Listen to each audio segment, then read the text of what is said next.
Baik, bismillahirrahmanirrahim. Assalamualaikum warahmatullahi wabarakatuh. Perkenalkan, nama saya Nur Fadli. Saya dari Fakultas Ekonomi dan Bisnis Islam, program studi Perbankan Syariah.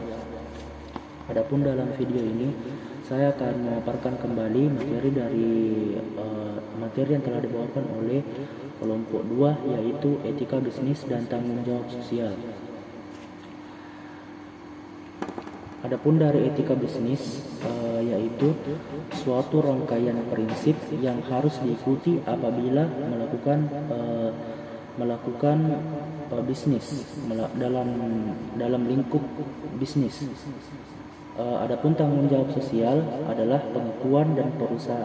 pengakuan dari perusahaan bahwa keputusan bisnis dapat mempengaruhi komunikasi dari lingkungan masyarakat.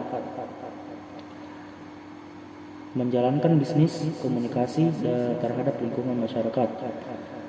Baik, adapun tanggung jawab kepada pelanggan sangat jauh berbeda daripada hanya menyediakan barang atau jasa.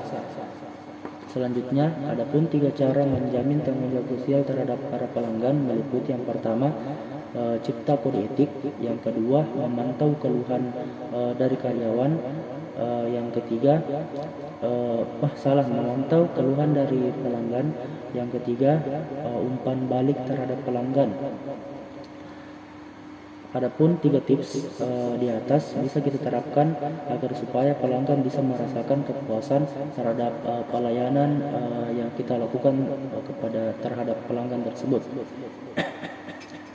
Selanjutnya, tanggung jawab kepada karyawan ada 3 cara, yaitu yang pertama, rasa aman terhadap karyawan; yang kedua, perlakuan layak terhadap karyawan; yang ketiga, kesempatan yang diberikan oleh karyawan terhadap karyawan lain, atau mensamaratakan perlakuan kita terhadap karyawan satu kepada karyawan yang lain. Selanjutnya, ada tanggung jawab kepada pemegang saham. Perusahaan bertanggung jawab penuh untuk memuaskan pemilik atau pemegang saham.